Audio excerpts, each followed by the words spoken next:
The Alderney Land Use Plan 2017 claims to set out a vision for the future with guiding principles and defines the island's aims and goals through ongoing plan outputs. In this, the first of 3 informal interviews, the island's planning officer, John Young, discusses the way in which the new land use plan will impact on economic development. Let's start by considering the plan's proposals for the western end of Bray Bay. That includes the harbour and the glacis. Yes, well, the plan talks about the opportunity areas, a number of them, and particularly it's called Bray Opportunity Area. And the area which was previously set out for the marina has been redefined to include the areas of the cutting, the harbour, the glacis and Bray Street and so on.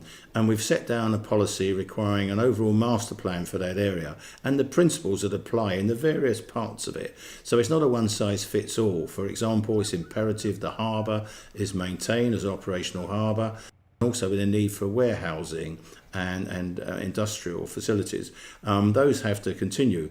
But there are opportunities there which we believe that should provide encouragement to future developers. The plan enables that. But there's a lot of detail in that. It's quite a complex policy. The one thing it does do is it focuses on the western side of the Bray area. And so there are separate proposals for other parts of the island.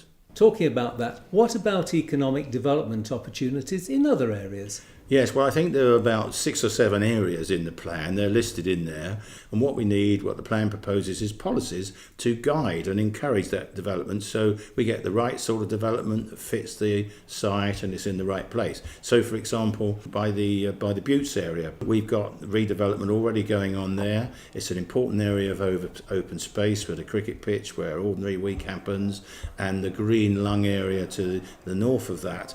And the plan recognises that there's opportunities of redevelopment, mixed-use development in that area.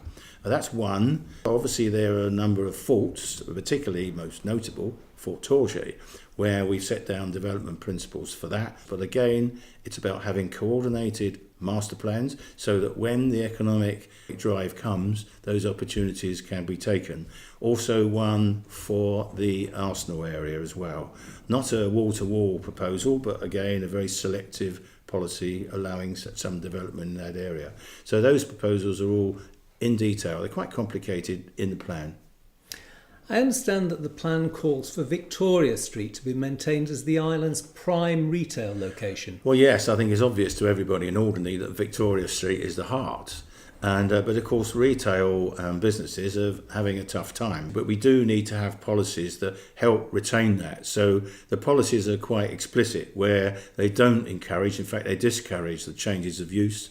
Where we have changes of use proposed, there is a test that they've been able to market the business and also that there is a question of the feasibility is tested as well, or the viability of that business. So those are new policies to, if you provide, help reinforce Victoria Street as our prime location. So the plan also addresses the secondary location down in Bray. So where does this leave the cutting? Well, again, the plan recognises that location is more suitable for selling large, bulky goods, white goods and so on. And of course, in that area, they've got the storage that Victoria Street is so lacking.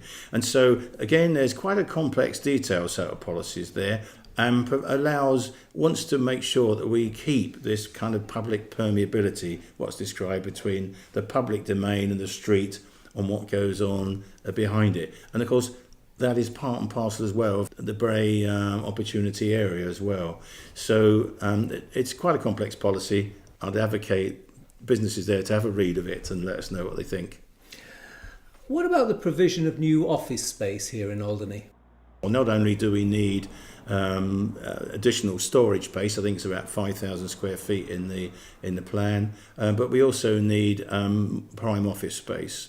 And again, the plan proposes we have policies that concentrate that development within the building or the town area of St Anne. That's the right place for it. That will reinforce the use of the shops and the activity of the centre of the island. But it also sets a hierarchy, giving more positive encouragement for the conversion and reuse of existing buildings compared with new build. So The plan doesn't encourage new offices on the edge of town and so on. It tries to concentrate them in the town area. Excellent. Does the land use plan cover hotels and guest houses? Yes, obviously, again, Alderney's tourism industry is vital. We have a problem of decline, and we recognise that there are circumstances in which existing hoteliers and others won't be able to continue in their business, and they may need to apply for change of use.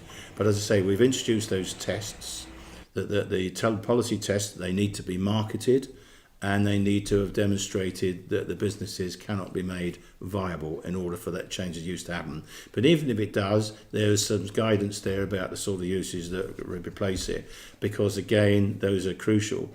The plan also recognises, has policies in what we've described as unserviced tourism accommodation. This is a phrase we've borrowed from Guernsey planning system. And in fact, whilst we did consider whether there should be some check introduced on the use of existing dwellings to become, if you like, self-catering for part of the year, and there is no proposal to do that within the building area. But it's also recognised that in the green zone area, there is a very selected case in selected sites, very specially one, for a new unserviced tourism accommodation zone, and the plan makes a proposal for that at Soy. I was going to ask you, have you considered the question of unserviced accommodation, but you've already answered it. Well, the land use plan is open for public consultation until the 14th of August 2017. Representations and objections to the plan, in writing or email, will be submitted to the planning inspector. Subsequently, a planning inquiry will be held here in Alderney from the 4th to the 20th of September, after which time Mr. Michael Hurley, an independent planning inspector, will submit his report to the BDCC. Finally, the States will need to approve the Alderney Land Use Plan 2017 in its current or modified form.